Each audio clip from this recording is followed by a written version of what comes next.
Hello, my name is Michael Masha, and food and wine was always very important to me. About 20 years ago, I had to stop drinking alcohol, had to stop drinking wine, and suddenly something was removed from my table. It was the wine, and I took all my Epicurean curiosity I had for wine and applied it to water. Again, this was about 20 years ago, and no one was talking to me for a very long time because it sounded like a crazy idea. What I was telling people is that water is not just water. And only recently, for the last couple of years, it really became the mainstream. And right now, everyone understands that water is not just water. So what do I mean by water is not just water? We only consider water a commodity. We turn on the tap, we open a bottle of water. We don't care where the water is coming from. Water is just water. It's a commodity. But what I've discovered, and I would like to share with you, is there's a thing called fine waters or premium waters.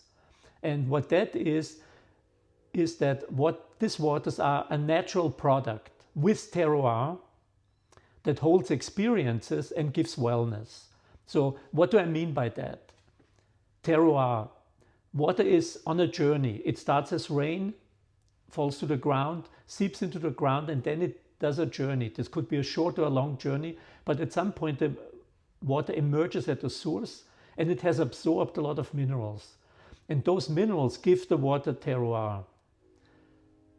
Water can hold experiences. If you think about the journey, if you think about the source, then opening a bottle and connecting emotionally with the source is a really important part. So we don't want just drink water for hydration purpose. We want to engage with the water, very similar that we can engage with wine. And we all know that water is the healthiest beverage, meaning the more water you drink, the better it is for you because you acquire more minerals from the water, but you're also outcrowding a lot of other things that you would be drinking instead, like wine or sugar, soda, which is of course not very healthy. So water has terroir, water has character. So what is the character of water? As I mentioned, it depends on the journey the water takes in the ground and the minerals it absorbs. And this is expressed with the word TDS or minerality. It's the total amount of minerals that are in the water. Some waters are very light. They don't spend a long of time in the ground, or they might be rainwater or glacier water or iceberg water. So they are very low in minerals. Some waters spend a long time in the ground and absorb a lot of minerals. So this is what water gives the character. Some waters feel very light and other waters feel more heavy because they have more minerals. Another important aspect of the character of water is the carbonation. Most sources emerge as still water and they are artificially carbonated. But the carbonation can be different. There could be small bubbles, big bubbles, effervescent bubbles. So the amount of carbonation really gives the mouthfeel and also adds a lot to the character of the water. And then of course we have the pH of the water, which is very important for considerations of the taste. The whole idea of alkaline water being very healthy and can cure all illnesses is of course a hoax from people that don't have any other story to tell, so they have to tell an alkaline story. But alkaline water and acidic waters have very different taste profiles. One feels a little bit sour, you feel the acidity, and the higher the alkalinity of the water, the more rounder, softer, creamier the water feels.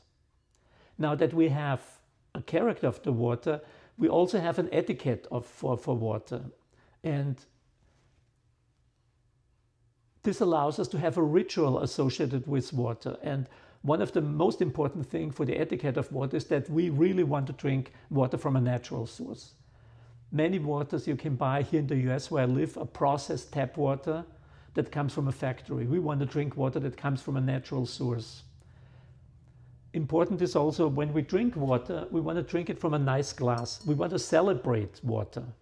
So just drinking it from the bottle, just putting it in a tumbler doesn't really help the water and the etiquette. So drinking water from a nice cup is really important too. And then the other thing we really want to do when we drink water, we want to be careful with the temperature. We don't want to take the water out of the fridge and drink it right away because the coldness will numb all the taste sensation and we just basically feel the water. So you want to drink water at room temperature or very close at room temperature. So this is kind of the background of why water is not just water anymore. I was a judge in a recent water tasting competition in Guangzhou in China. And for all the jury members, there was one water that really stood out, and it was Pearl on the Taiga. I have the water here.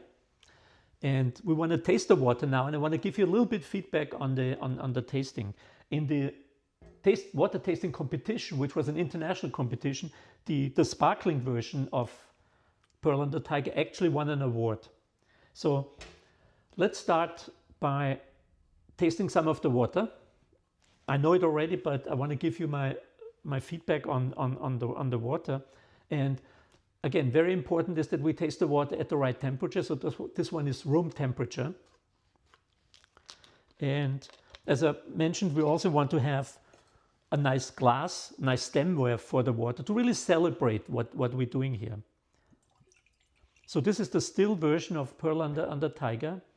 It has a TDS, so total dissolved salts, of about 300 milligrams, which makes it a medium minerality water. And the first thing you noticed, the water is really pleasant. And I think this was what the judges were referring to. The water feels very pleasant. It has a nice softness, and it's not hard. It has magnesium and calcium, which usually determine hardness, but the water doesn't feel hard. It has this nice softness. It also feels very full. I wouldn't say heavy, but it has substance, and full and round. And it has a very quick aftertaste. So you feel the roundness, but then it disappears very quickly. You get a sense of bicarbonate. So there's a significant amount of bicarbonate in the water, which is actually very nice because it helps with digestion after eating a meal. So to summarize, the water has character, it has substance, and I think the water is recognizable. So if you drink the water, you drink some other water, and then you come back to this one here, I think you would recognize it. And that's, of course, is the beauty of it, that water has character, water has terroir, the water comes from a particular place, and this place expresses itself in the water. And that makes something like this, like Pearl on the Taiga, so different from a processed water that just comes from a factory and it's basically just tap water. So this was the still version. And now we're trying the sparkling version that actually won the award. You can hear a little bit of the sound of the bubbles. The bubbles look fairly big when they emerge after opening the bottle. You can hear the bubbles, you can see the bubbles. So what's really interesting, I think what also drew the judges to giving this water an award is the bubbles in the very first moment, the bubbles feels really big in the glass, but they almost disappear completely later on and become very soft, fine, effervescent bubbles. So I think that makes it very, very food friendly. Very interesting that you have this visual of a big bubble, but then the sensation is that of a soft bubble, which is very much currently in the trend. People don't want to have the big loud bubbles. They want to have a nice mouthfeel without too much distraction. But you also notice with the water, it becomes more acidic because of the CO2 injection. The water is a little bit more acidic, which is very interesting also for food pairings, could be used for matching the water with certain foods. Again, overall, very pleasant experience of both the still and the sparkling version of Pearl on the Taiga. We've talked a little bit about this idea of wellness and processed water versus natural water. So we all know that if you want to eat properly, you need to eat some natural foods and don't eat processed foods. And the same idea applies to water. Processed water is really tap water that comes from a factory. There's nothing wrong with it, but it's not just really interesting. So when you have the choice between a still water and processed water, I would always go for still water from a natural source.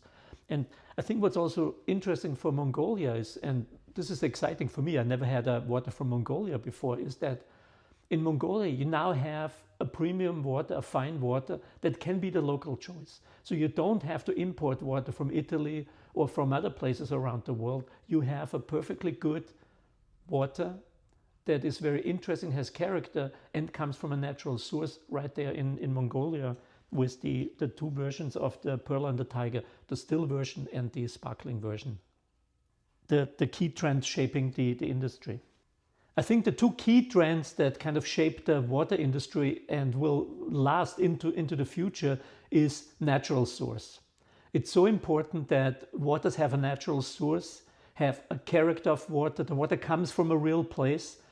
And this natural source, the character of the water, the story of the water, is part of the brand storytelling. I think this will entice consumers in the future to buy the water because they want to buy a product where they can emotionally engage with. So I think the key trend in the future will be natural water, character of water, and a story expressed in the brand. I think the Guangzhou Water Expo is a really important expo, and I have been there for a couple of years now.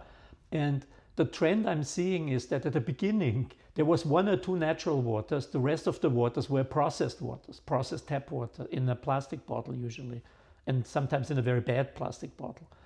And lately, I'm seeing more and more natural water coming to the expo. And I think the Guangzhou Water Expo does a really, really good job in promoting this idea that water is a natural product and comes from a real place. So I'm looking forward to next year participating again in the Water Expo in Guangzhou. Good water comes from remote places. Good water doesn't come from the middle of the city for obvious reasons. So good water comes from remote places. And the place is part of the brand, part of the storytelling about the water. So when I heard about the water from Mongolia, the first thing that comes to mind, this must be good because it comes from a remote place. So I think Pearl and the Taiga has a real potential internationally with a glass presentation and a really good brand and storytelling about where the water is coming from. Because Mongolia has a lot of brand equity when it comes to places that are unpopulated and unspoiled nature. So I think that's something the brand can really take advantage of. Sustainability around water is very important. Water is very emotional to many people. People don't care so much about soda in plastic bottles, they care about water in plastic bottles. So brands need to be really careful crafting a sustainability story and really contributing to this idea that we're not stealing from the planet, but really supporting the planet for its future. So sustainability for brands and the story they tell about the sustainability and the things they do will become very important. Inner balance. So I think the inner balance, one of the taglines for Pearl and the Taiga, is really important because it supports this wellness argument. We all know water is good for you when you drink water, and there are many reasons for it. There's the minerals in the water, but it also has a lot to do with maybe calming down and finding your inner center, your balance, if you drink water and you're not distracted by anything else. But celebrating what you drink and making an emotional connection with where the water is coming from is important to maintain this inner balance with the brand. So terroir is the most important thing for a bottled water brand and for the water itself, because it determines how the water tastes, what is the character of the water. So Pearl and the Taiga coming from a remote place, coming from a place that is very little populated, is a really good brand equity and should be really expressed in the brand.